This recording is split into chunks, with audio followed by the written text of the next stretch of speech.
Hey guys, it's your girl Kizzy Rock, and yes, Kizzy Rock is my birth given name. Happy Saturday evening, guys. I want to say hey to all my subscribers, new as well as seasoned. I got a word for you. Tap in. So, guys, I want to jump right in really quickly. I want to discuss an email that I read maybe an hour or so ago, and that was in regards to someone who feels like they are extremely lonely in this season, and she emphasized this season. And I want to address a few things.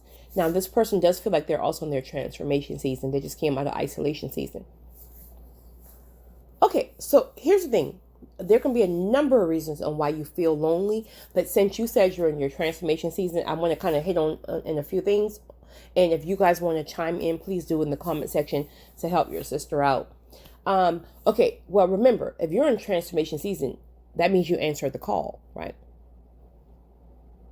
So if you've answered the call, then that means now you lay your will down and now you adopt his will, whatever his will is for your life.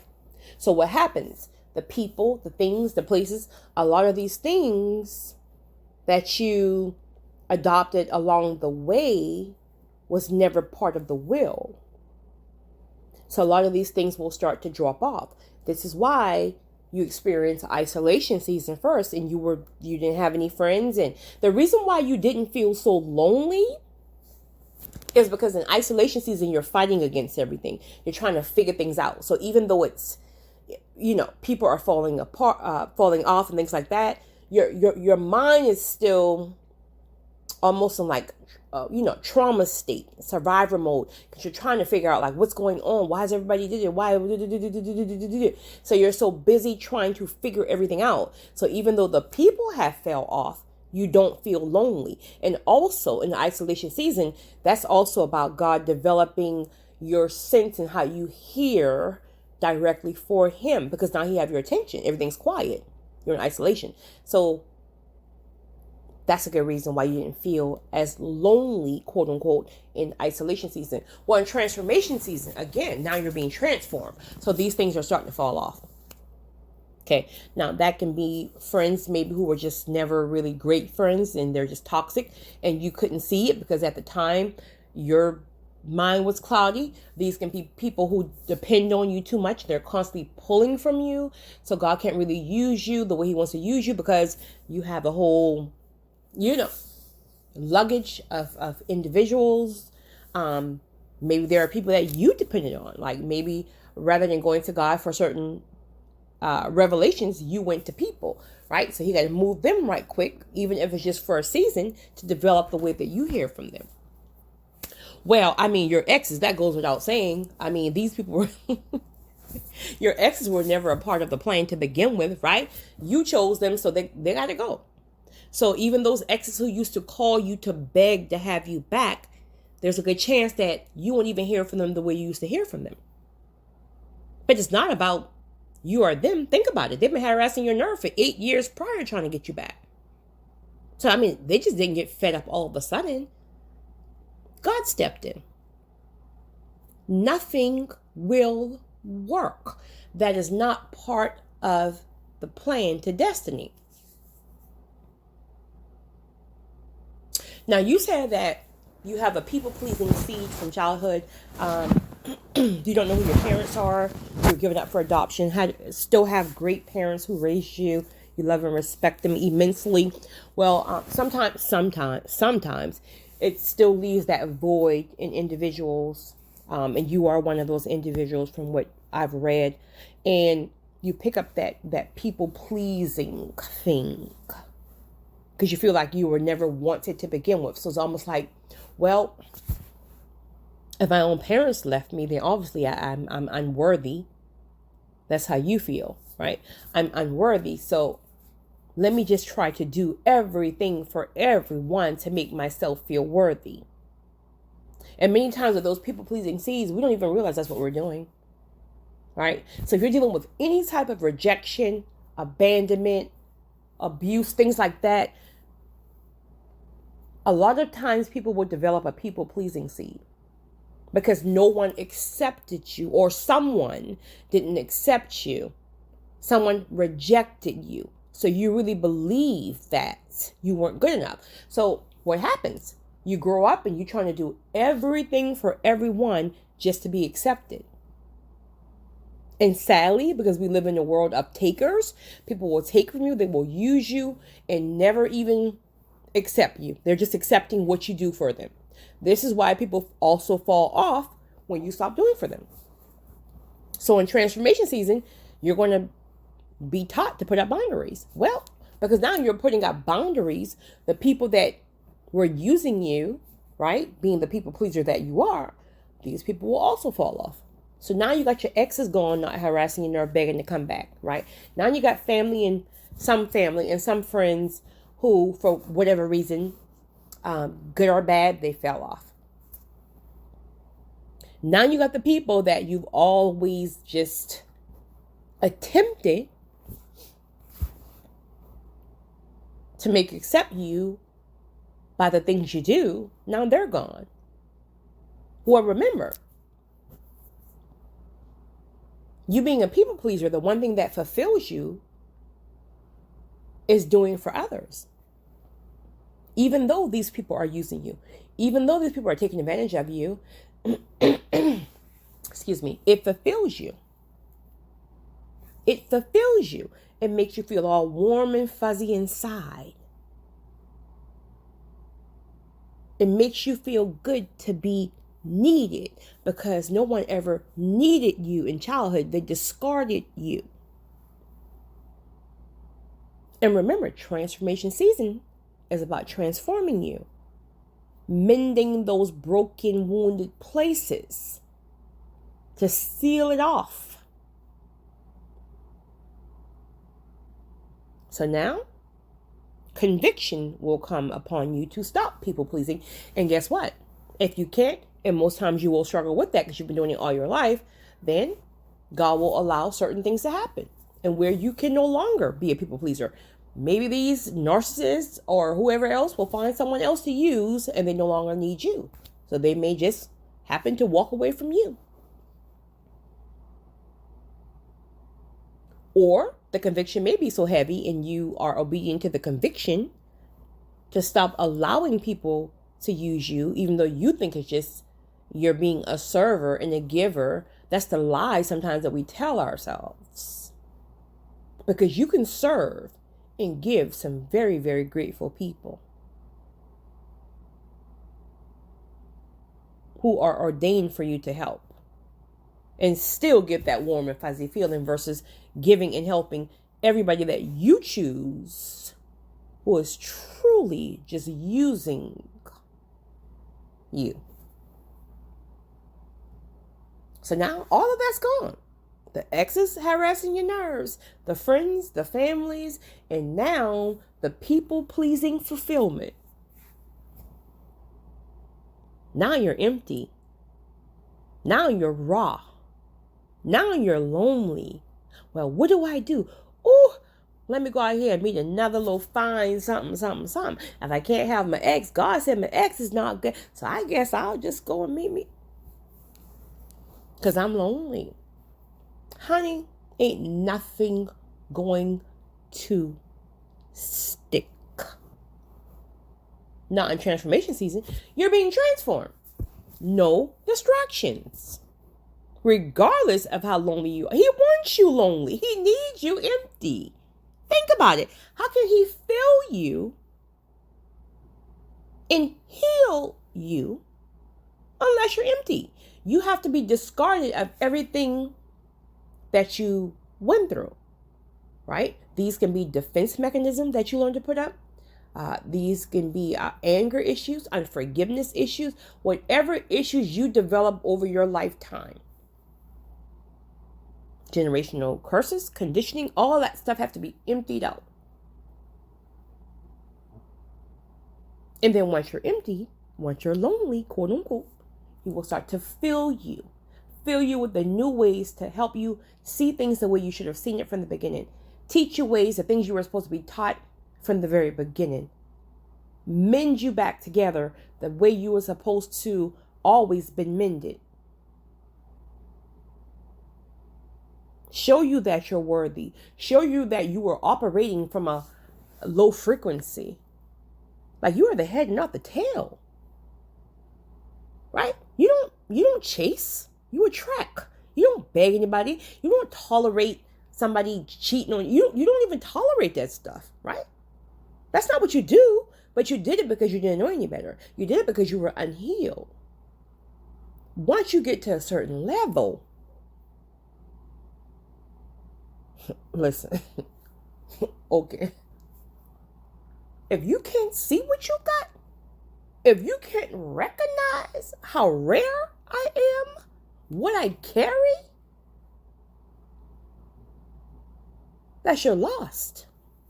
But I guarantee you, I'm going to shed maybe a few tears for a day or two, maybe even a week, maybe a month. But trust and believe your girl or your boy ain't about to stay down. Because I know who I am. I know what I carry. And you don't even realize what you just lost. Right? It's that type of mindset. And that's not cocky at all. That's confidence. When you get to a certain place, you will not tolerate certain things because you know who you are. You're not broken. You're not wounded. You're not vibing low. So you have to empty you out to fill you up so you can understand your worth.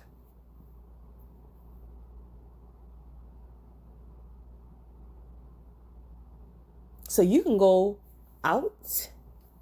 You can go wherever you want to go.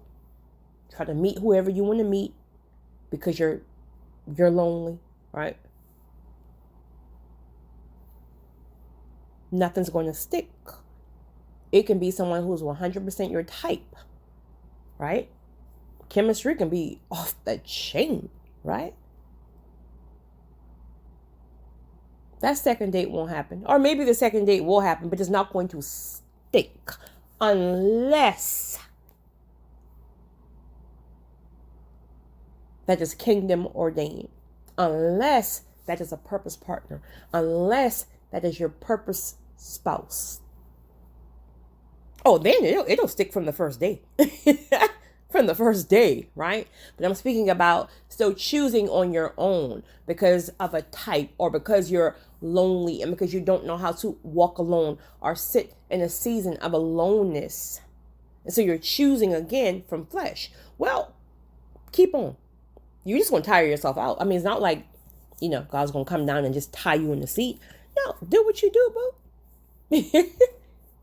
After a few times, your feelings will get hurt enough and you'll finally be like, well, I don't know what's going on. There's just no way because, I don't understand this because things have always stuck. And now nothing's sticking. What is this? So he's going to let you tire yourself out. And then soon you get a revelation of, you know what? Submitting my will for his will is way more than what I thought. It is literally losing yourself. Literally.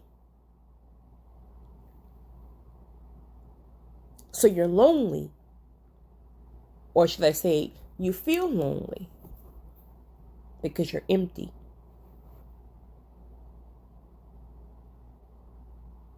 You're lonely, but you are definitely not alone.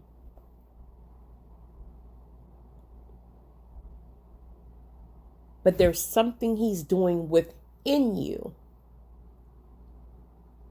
that external things cannot be a part of right now. But once he does what he needs to do within you, those external things will boom, rapidly find you. Keyword, find you. And it's going to be natural. It's going to be healthy. You're going to be able to receive it properly because you gave him a chance to heal you, right? So you just have to be lonely for a season. And this is where a lot of people mess up because a lot of people truly have a hard time sitting in a single season or in a lone season or season of isolation, transformation, whatever, which are all seasons that require you to be alone. A lot of people lose it here. And many times those are seeds as well. Why is it so difficult for you to be alone? There's a seed sometimes. Were you the only child and you always felt lonely? So you promised yourself that when you grew up, you would have 35,000 children, or you would always want tons of people around you because you always felt lonely. Especially if you were only child and your mother worked like 2 and 3 jobs, you always felt lonely.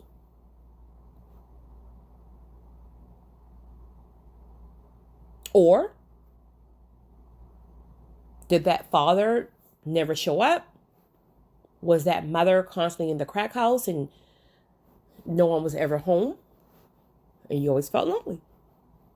Or were you giving up and you don't even know who your birth parents are? So you felt like no one ever wanted you. So now you have to cling on to every single thing, regardless if it's unhealthy, because you do not want to feel lonely again. What is the root of you not enjoying your own company? Were you molested and you're afraid to be alone because you feel like if people is always around you, you feel like you're protected? Even if these people are unhealthy people. Even if these people are detrimental to your growth and where you're going.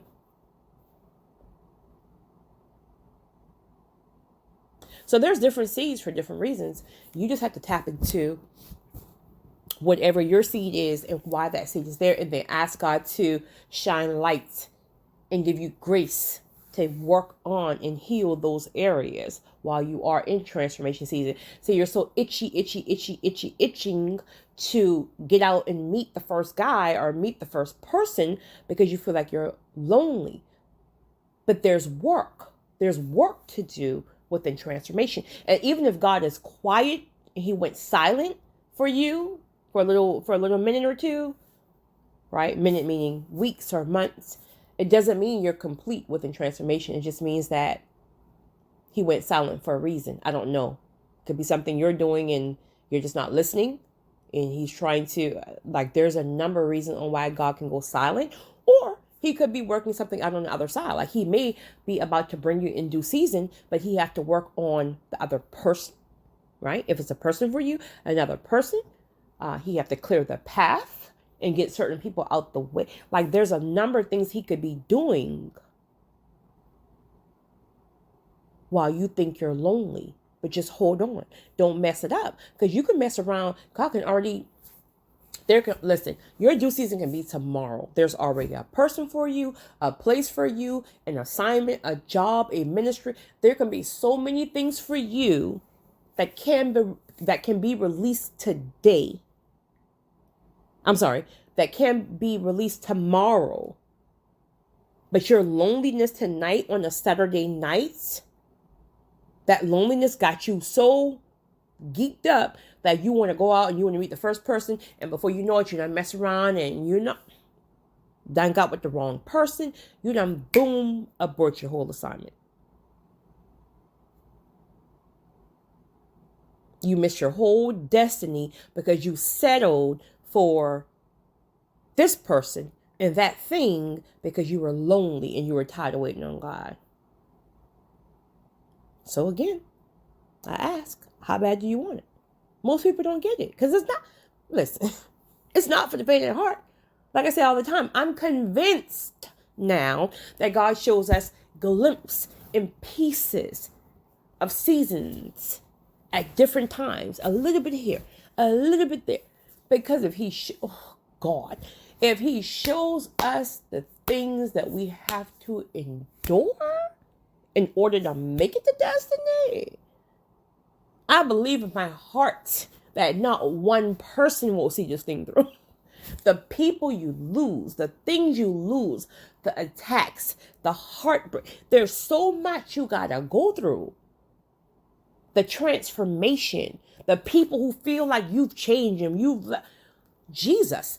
I don't feel there's not one person, if they knew everything from the very beginning to the very end, if they had a whole blueprint laid out of what they would have to endure, they would have signed up for it. It's like a contract. You sign it and you forgot to read the blueprint. Because when you read the blueprint, honey, you're like, no.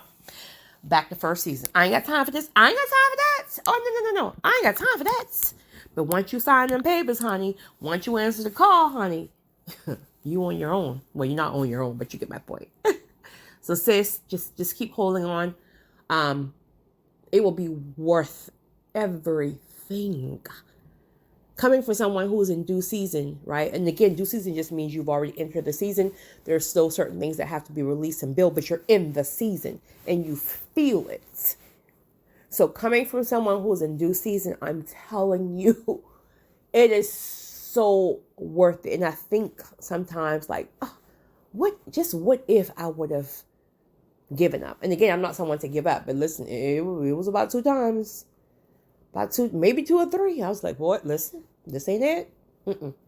This ain't it. I ain't signed up for this nonsense.